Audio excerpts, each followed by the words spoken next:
All right, so you've given me this big stack of excerpts all about katakana. Yeah. And it's one of those things like, even if someone doesn't know the name katakana, they've definitely seen it. Yeah, you see it everywhere. Especially if you're into like anime or manga or product, even just like Japanese products in general. It's very eye-catching, I think, for people who don't aren't familiar with the language. Totally. It just jumps out at them. It's so cool looking, right? Yeah. But it's one of those things where it's like, okay, it's so much more than just like cool looking Japanese lettering. Right. Like it's it's like if our alphabet and emojis had a baby.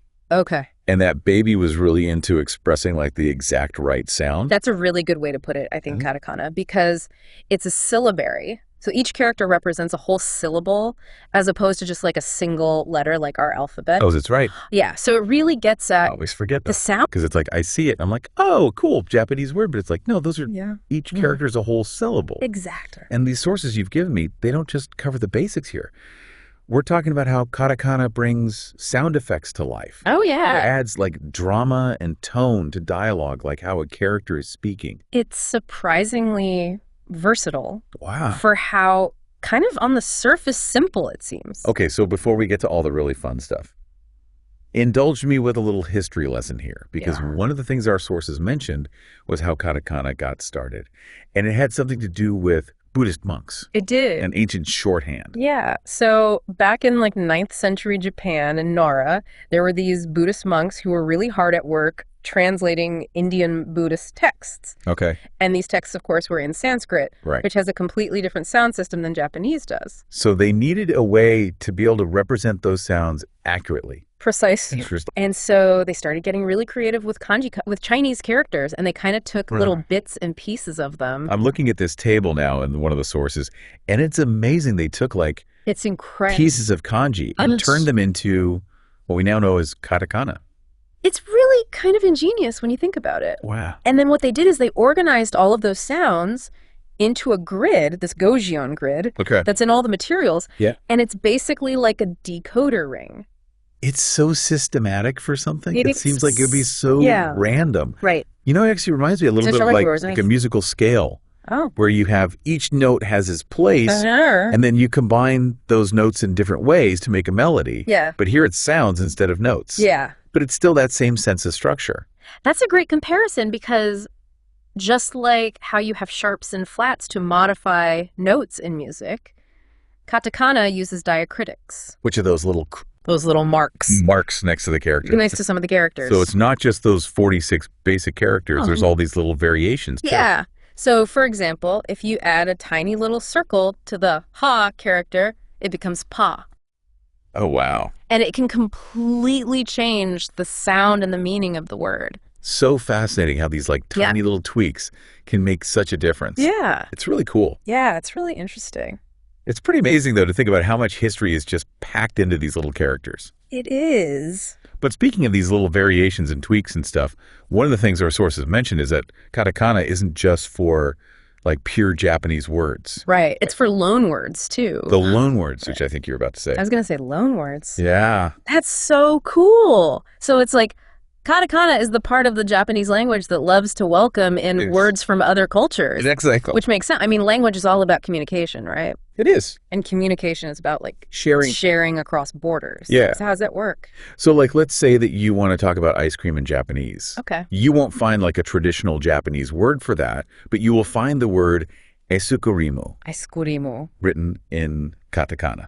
So it's like a signal to the reader, like, hey, this word is on loan from somewhere else. Yes. But we've made it fit. It helps distinguish it, and it also helps represent the sounds as accurately as possible in Japanese. That's so clever. It's pretty cool. It really is. It makes me wonder, like, do other languages have something similar in their writing systems? I'm sure they do. That's fascinating. Yeah. You know me, I'm a sucker for a good visual. Of course. And one of the things these sources mentioned was how katakana is used with sound effects. Oh, yeah. Tell me more. Yeah, so like all those classic sound effects that you see in comics or animation. Right. Like crashes and punches and Wait, they use it for that? Oh, I've seen that. You'll even see it for like Because I always just thought that was like dramatic that's sounds, part of the art. like right before something big happens. Yeah. Yeah. Wait, they use katakana for silence. They do. Get out. Yeah, like you might see, Wow. which doesn't directly translate to silence, but it gives you that feeling. Wow. Yeah. So it's like the writing system itself Mhm. becomes part of the art. It does. That's so cool. And the storytelling. It's like another layer of... It is. It's not even just for like literal sounds either. You can use it to add a certain tone or feeling to what a character is saying. Oh, interesting. Kind of like how we might use italics in English. I see. So we've got katakana like bringing sound effects to life, adding all this like nuance and tone and feeling to dialogue. Like it's really expressive. It's for different. something that, again, seems kind of simple on the surface. Is there anything this syllabary can't do besides like make me breakfast? Right. Besides the important things in life. Right, exactly. Can't do those. Okay, so the sources you sent me mentioned a few other like unexpected uses of katakana that I wanted to get to. Well, this one I think is super fascinating, and it's how katakana can be used to represent the sounds of other languages. Ooh, that's right. One of the articles mentioned that. Yeah. You use the example of Ainu. Yeah. Which is an indigenous language here in Japan. Exactly. And it's not just about like spelling out those words with katakana characters. It's about actually capturing those unique sounds as accurately as possible within the Japanese writing system. Wow. And it's not just limited to Ainu either. You'll find it with Okinawan. You'll find it even in linguistic studies of other languages. They'll use katakana to kind of give you a phonetic guide. It's like this adaptable tool.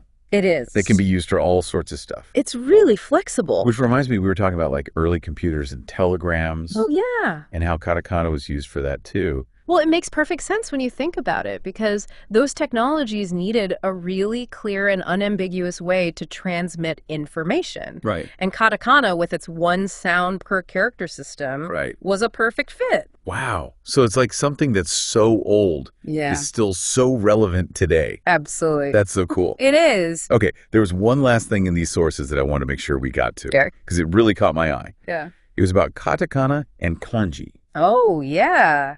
And I was like, wait, those are like two completely different parts of the Japanese writing system. Right. They're both very important, but they function very differently. Right. But they often work together. Okay. And what's really interesting is that katakana can sometimes help differentiate between different readings of the same kanji character. Okay, now you're just showing off. It's wild, right? That's so cool. Okay, give me an example. Okay, so let's take the kanji for person, which is hiro. Okay. Now that kanji can be read as hito in its native Japanese pronunciation. But it can also have a Chinese-derived reading, which is pronounced jin. Okay.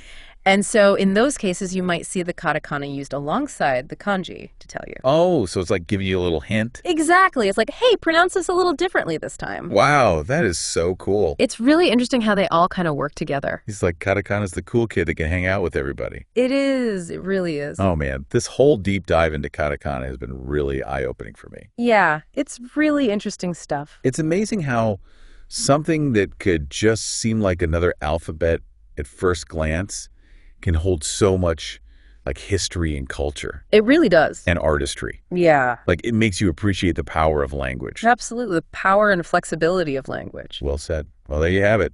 Deep divers, next time you see some katakana, whether it's at a manga or on a storefront or even in a linguistics journal, just remember. Or on a really cool product. Or on a really cool product, you're right. That you're dying to buy. There's a whole world of meaning packed into those little angular characters. Absolutely. Until next time, happy diving.